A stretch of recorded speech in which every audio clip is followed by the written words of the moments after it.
kita semua dan selamat pagi juga kepada Ibu dosen yang sedang menyaksikan seminar proposal saya hari ini. Pertama-tama saya mengucapkan terima kasih kepada Tuhan Yang Maha Esa. Saya bisa melaksanakan seminar proposal online ini dan saya berterima kasih kepada Ibu dosen pengampu yaitu Ibu Dr. Anda Rosalyn Nenggolan MPD. Pada hari ini saya akan mempresentasikan seminar proposal saya yang berjudul Pengaruh Model Pembelajaran Konsep Sentence terhadap Kemampuan Menulis Puisi Kelas 9 SMP Negeri 1 Pematang Bandar. Yang melatar belakang judul ini adalah bahasa memiliki kaitan yang erat dengan pembelajaran bahasa Indonesia di sekolah. Karena bahasa merupakan alat komunikasi dalam kegiatan belajar mengajar. Nah, bahasa Indonesia di sekolah benar-benar memberikan pengalaman belajar yang bermakna bagi siswa dalam mengembangkan potensi pikiran dan kemampuan berbahasa khususnya dalam keterampilan menulis. Pembelajaran bahasa Indonesia mencakup 4 macam keterampilan yaitu pertama listening skills yaitu keterampilan menyimak, dan yang kedua speaking skills ataupun disebut keterampilan berbicara. Nah, yang ketiga reading skills yang disebut keterampilan membaca. Yang keempat writing skills ataupun disebut keterampilan menulis. Nah, menurut Tarigan pada tahun 2008 halaman 24, tujuan menulis adalah sebagai berikut. Yang pertama, tulisan yang bertujuan untuk memberitahukan atau mengajar disebut wacana informatif ataupun disebut informative discourse. Nah, yang kedua, tulisan yang bertujuan yang untuk meyakinkan atau mendesak disebut wacana persuasif ataupun disebut persuasive discourse. Nah, yang ketiga, tulisan yang bertujuan untuk menghibur atau menyenangkan atau yang disebut mengandung tujuan estetik disebut tulisan literer atau disebut juga wacana kesastraan literary discourse. Nah,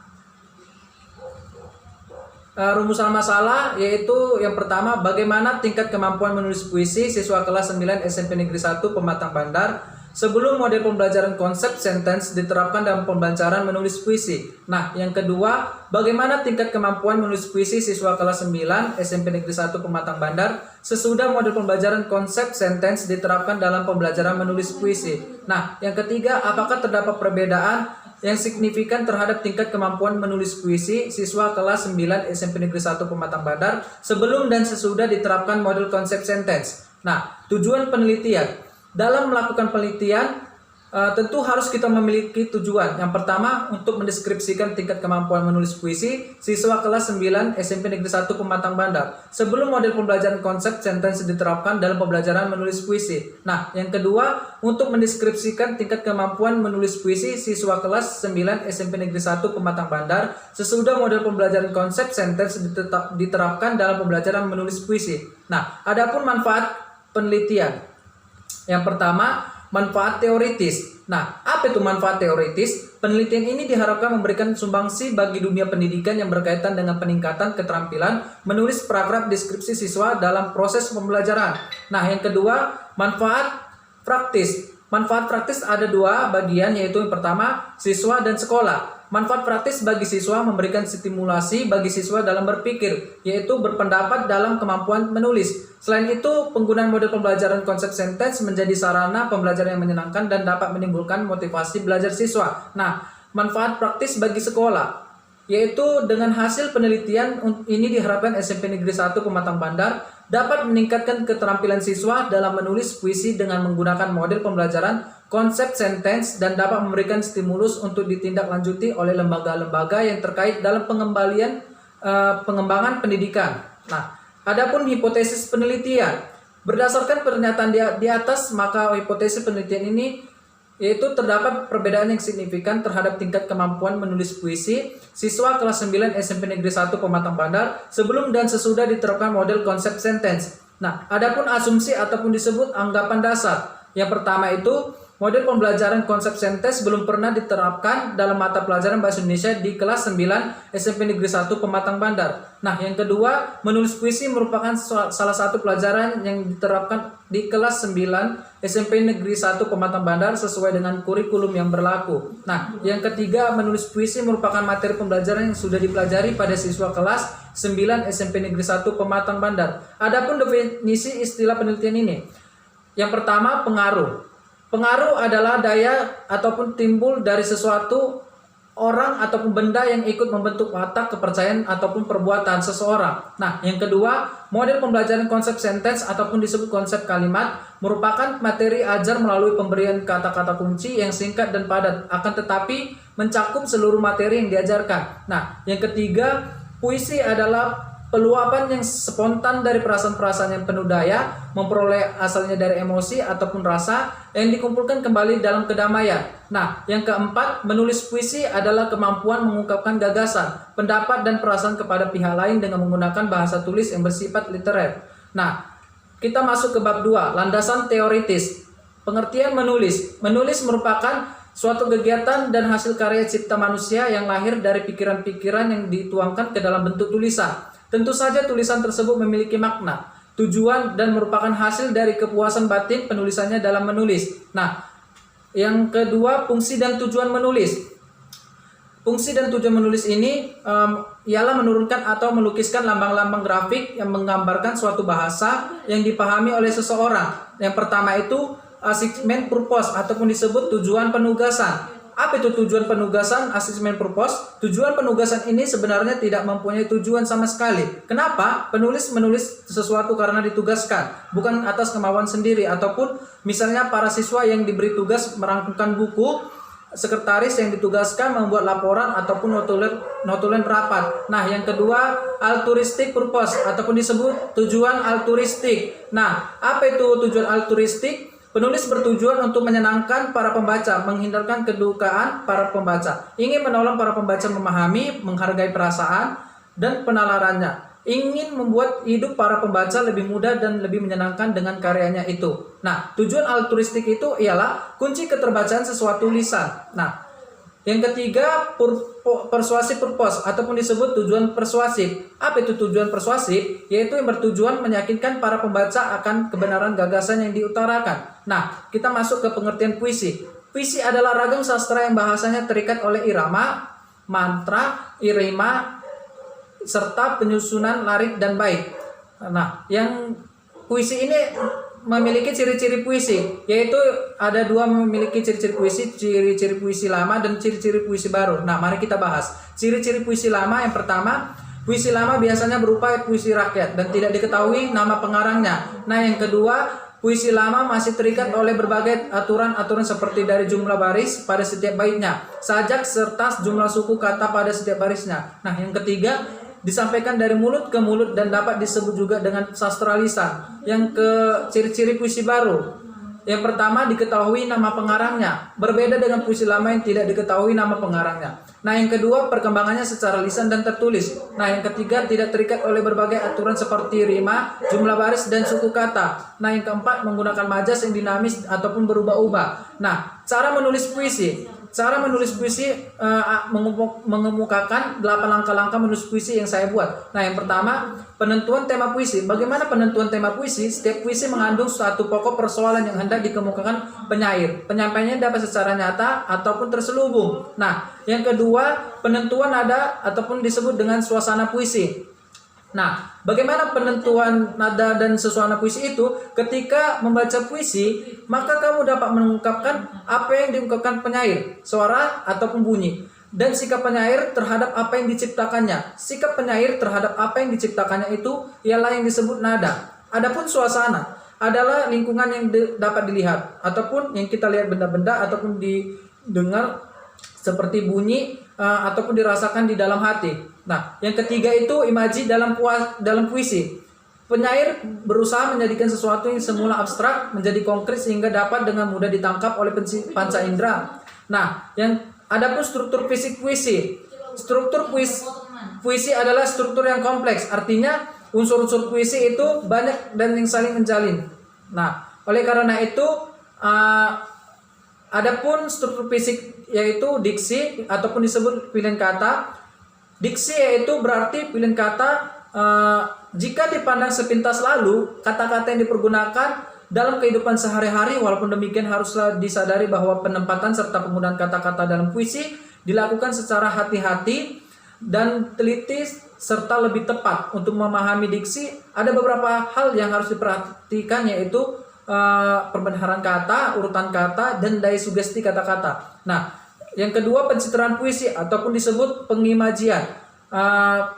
Apa itu pengimajian? Adalah kata-kata yang susunan kata-kata yang dapat mengungkapkan pengalaman sensorius seperti penglihatan, pendengaran, dan perasaan. Yaitu segala yang dirasa ataupun dialami secara imajinatif. Pencitraan terbagi menjadi beberapa kelompok, yaitu yang pertama citraan penglihatan, citraan pendengaran, citraan penciuman, citraan rasaan, citraan rabaan, dan citraan gerak. Nah, adapun kata konkret. Kata konkret adalah kata-kata yang dapat menyaran kepada arti yang menyeluruh. Nah, hal ini senada dengan kata konkret ataupun kata nyata adalah kata konkret dan khusus, bukan kata abstrak dan bersifat umum. Untuk membangkitkan imaji ataupun daya pembaca, maka kata-kata harus diperkonkret. Maksudnya di sini ialah bahwa kata-kata itu dapat menyaran kepada arti yang menyeluruh. Nah, adapun struktur batin puisi. Nah, struktur batin puisi terdiri dari tema. Tema setiap puisi pasti mengandung suatu pokok persoalan yang hendak dikemukakannya. Pokok persoalan yang hendak dikemukakan tersebut itulah yang merupakan tema. Nah, yang kedua, rasa. Rasa sikap penyair terhadap subjek ataupun pokok persoalan yang terdapat di dalam puisinya. Setiap orang mempunyai sikap, pandangan, watak tertentu dalam menghadapi sesuatu nada atau disebut not, eton. Yang ketiga, amanat. Tujuan ataupun disebut amanat merupakan hal yang mendorong penyair untuk menciptakan puisinya. Selanjutnya, ya, amanat adalah pesan yang ingin disampaikan pengarang kepada pembaca, pendengaran, ataupun disebut penonton. Nah, adapun jenis-jenis puisi. Jenis-jenis puisi terbagi 4, yaitu yang pertama, puisi naratif. Apa itu puisi naratif? Yakni puisi yang di dalamnya mengandung suatu cerita dengan perilaku, perwatakan, setting, maupun rangkaian peristiwa tertentu yang menjalin suatu cerita. Yang kedua, puisi epik, yakni suatu puisi yang di dalamnya mengandung cerita kepahlawanan, baik kepahlawanan yang berhubungan dengan legenda, kepercayaan, maupun sejarah. Nah, yang ketiga, puisi lirik, yakni puisi yang berisi luapan batin individual penyairnya dengan segala macam endapan pengalaman, sikap, maupun suasana batin yang melingkupinya. Nah, yang keempat, puisi dramatik. Apa itu puisi dramatik? Yakni salah satu jenis puisi yang secara objektif menggambarkan perilaku seseorang baik lewat lakuan, dialog maupun monolog sehingga mengandung suatu gambaran kita tertentu. Nah, adapun tujuan menulis puisi. Tujuan menulis puisi yang pertama, menumbuhkan kreativitas. Nah, bagaimana menumbuhkan kreativitas dalam tujuan menulis puisi?